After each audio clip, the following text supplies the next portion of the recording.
clear tonight.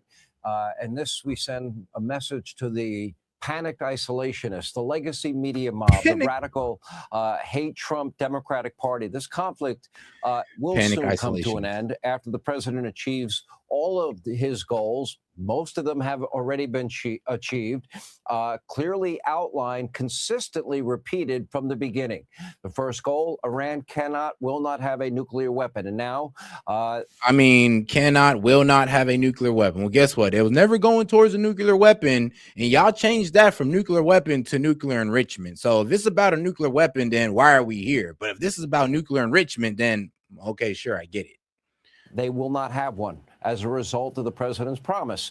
Here is the scary part that you rarely hear on other networks. The world's #1 state sponsor of terror was just 7 to 11 days away from reaching weapons-grade enrichment. That's for 11 nuclear weapons in negotiation. But here's the problem. Honestly, he's right, though. Getting to that 60 to 90% wouldn't have took that long. The problem is making the actual warhead would have took months. It would have took months. People like to say 2 weeks and all that good stuff, but no, to make the actual nuclear material, put it in the warhead and make it, and of course send it off to somewhere, is going to take some months, guys. Well, really not the send off part, but you guys get what I'm saying. It's like they're trying to make it seem like they can put this together overnight, and that's not it. I mean, they're trying to make it seem like they're a week away, 2 weeks away, and we heard this 10 years ago, and for some reason we're still gonna believe it as if it was any more true 10 years ago. With Steve Witkoff, the regime stated that it was their God-given right to build a nuclear weapon. Well, now their nuclear facilities, their top nuclear scientists, their nuclear... They did not say that. They said it was their God-given right to enrich uranium for civilian purposes. Come on now. But I mean, hey, man, you got a war to sell. I get it. Capability, their missiles, their missile launchers, their missile factories, they're all being obliterated. Most of them are gone. The imminent nuclear threat has been absolved thanks to the president and the brave men and women in our military. To top it off, by the way, they have taken out Iran's Navy, Air Force, air defense, military chain of command, and wiped out one obvious goal is the 60% enriched uranium. That cannot end up in the wrong hands, which would be an existential threat to the U.S. and to the world. Now to the second goal. Iran must not be able to hold the region's oil supply hostage in the Strait of Hormuz. We need the free flow of oil at market prices. It's kind of crazy. It went from, Iran was an imminent threat to now they're an existential threat. And it's like, here's the crazy thing is, like, Iran has never showed proof of going towards a bomb like North Korea did. And well, we don't have proof that they were ever going towards a bomb. We don't even got proof that they were going toward 90% enrichment. We don't even got that. Not even 80. So it's kind of crazy how they're selling this right now. Like I said, as if Iran is just 2 weeks away. And I mean, if they were, let's just use common sense here, guys. If they were, why not make it? We've been hostile towards them for a minute now. This is why I do believe in their religious law, because like we've been at odds for a minute now. We've got hostile with each other for a minute now. I mean, it's common sense to go towards a nuke. It's only common sense. If I was the Ayatollah, I would have went towards the nuke. That's the only way to back off of U.S. aggression and get the same treatment from the U.S. that North Korea does. So it kind of goes to show like what goes against common sense. What will make somebody go against that common sense of getting a nuke that would make U.S. back off? A religious law or some strong principle that they have. Progress from the peace talks. Another 20 ships that the U.S. sent through are passing through that strait, untouched by the Iranian regime, thanks to an agreement between the U.S. and Iran. Take a listen. Agreed to send 8 boats 2 days ago, and then they added another 2, so it was 10 boats. And now today they gave us as a tribute, I don't know, I can't define it exactly, but they gave us, I think out of a sign of respect, 20 boats of oil, big boats of oil, going through the Hormuz Strait. I mean, and like I said, man, look, bro, I hate to burst the bubble here. I hate to burst Trump's bubble as well, but those are 20 Pakistani ships. 20 Pakistani ships. What does that do for us? Like, I'm sorry, but yes, Iran has agreed to allow 20 of their Pakistani flag vessels to transit the Strait of Hormuz. I'm sorry, but how does that help us? How does that help our allies? All they're doing is helping out the homie. And he's for some reason framing that as a capitulation from Iran, and I have no idea why. Well, that's probably what his people is telling him. And that's taking place starting tomorrow morning. Over the next couple of days, a lot of boats. And I would only say that we're doing extremely well in that negotiation. But you never know with Iran, because we negotiate with them and then we always have to blow them up. Because we don't negotiate in good faith.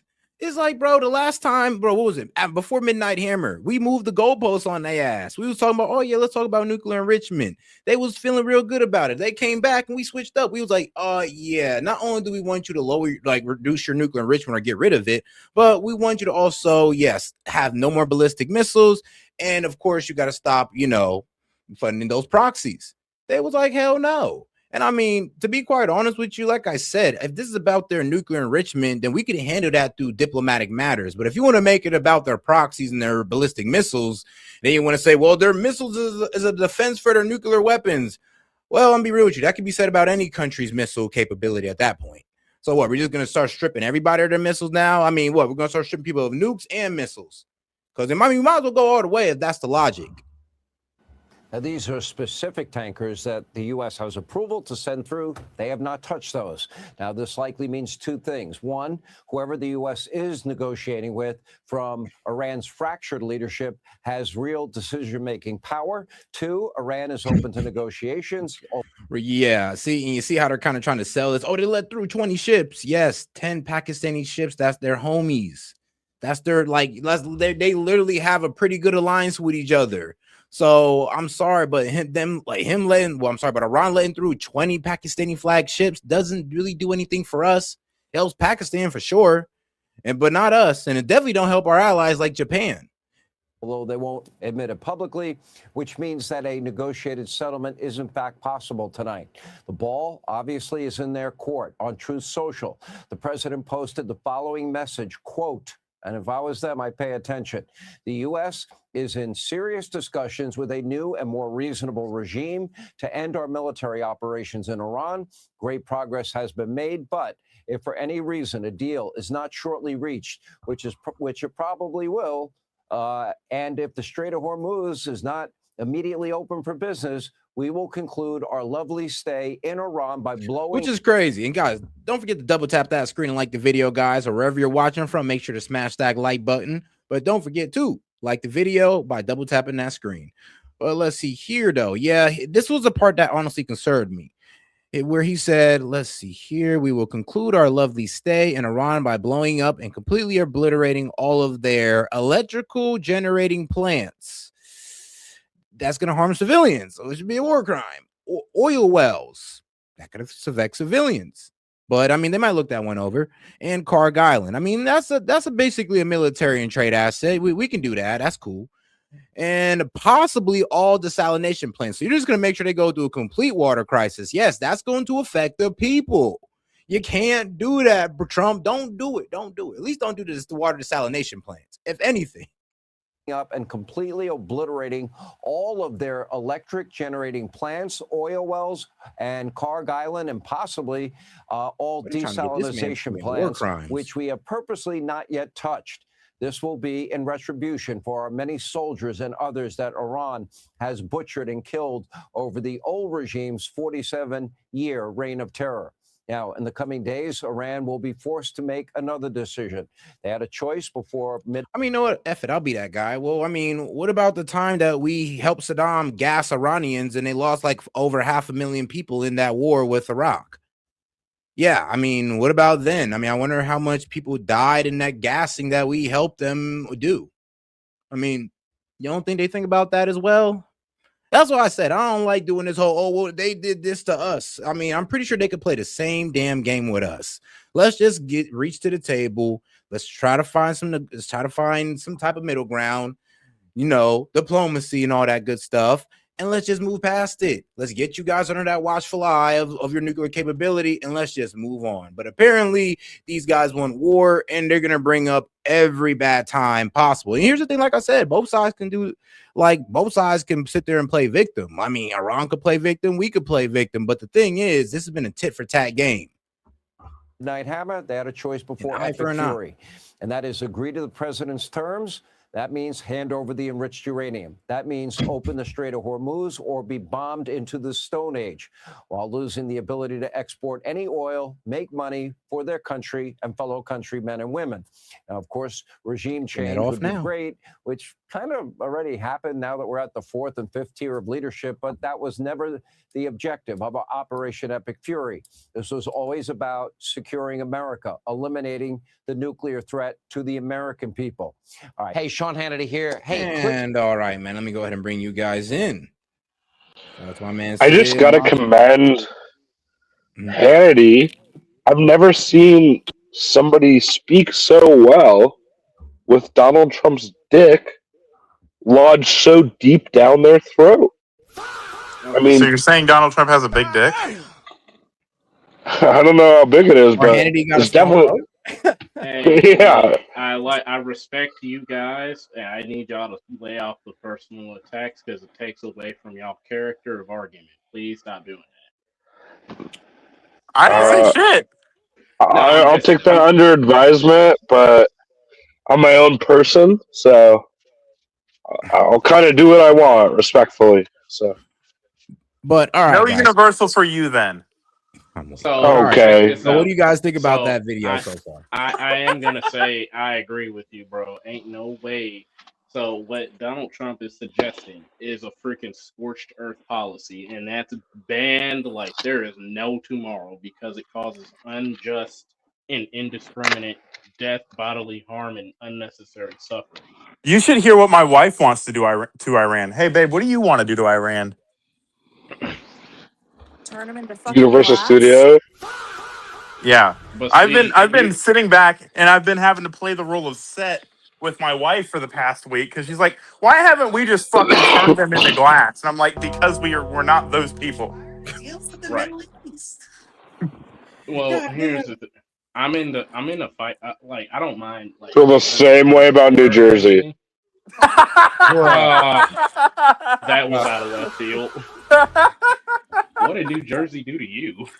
His driver's license is suspended in New Jersey. You said what? Sorry, I'm getting over a cold, so I'm coughing. I'm sorry. No, you're good. But, you sound like Darth Vader. Yeah. Scorched earth policies, I'm not a fan of. I don't care what president is in I'm office. not. The minute you start talking about using a scorched earth policy, you already are going down the wrong path in my eyes. Joking or not.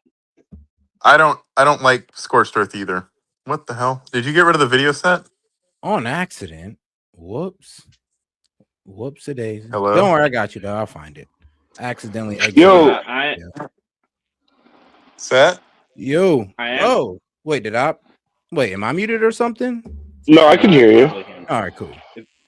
All right. So I am also gonna say that the enrichment, and I can speak to this from like observing how they're made. It really doesn't take that long to mount nuclear material to a warhead. The hardest. I said that from 60 to 90 is not gonna take that long. No. I said mounting it. Huh? Bro, you gotta scoot up. We could barely hear you. Mounting it, like putting it on a delivery vehicle. It doesn't take that long. Just mount it. I know firmly grasp it. He's talking about mounting, dude. Oh, okay. Here we go. Bunch of children. It doesn't take that long to place it on a rocket. The hardest part is actually building the rocket. Once you got the rocket built, you're literally just putting it together like a regular warhead. That's why they did all of those things simultaneously. Yeah. Wait, Sat, I gotta go soon, but this is probably the only chance I'll get to ask you. Did you actually look into that super tip thing? Because I think that would be awesome for your channel. What was? Yo, oh man, I ain't gonna lie. You did send it to me, and what was it? All I Like a know new is that way I to want to go get to Chuck E. super Cheese. chats or something like that. Yeah, it's super tip. It's like it's AI voices, but you can program any voice that has a certain amount of recording hours in it. So any super chat could be read out via AI through my voice, through your voice, through Monty's voice, through Trump's voice, any voice, Oh yeah, are you any talking voice you about can AI imagine. chat reads? Yeah, but it's this program called SuperTip, and also you get to keep 90% of the revenue from it, and they only take 10%, which I think is way better than Super Chat. So Yeah, for sure. Oh, yeah, let's talk. Hey, Sid, Set's already shadow banned to fucking the Shadow Realm. Let's not talk about diverting YouTube money. Let's do that Yeah, on look. Discord. I mean this is the perfect time for it, right? Why does Quiet Sid sound like Trump? I mean, no, I'll look into it. I'll look. Sorry. But You say why do I sound I like can. Trump? So for the record, I can only hear you through the echo in gaming's mic. I can only hear myself and gaming for some reason. Wait, really? Crazy. I can't unhear it now. You're fucked up, bro. You can even I'll be hear right Set. back. Yeah, I hear you. No.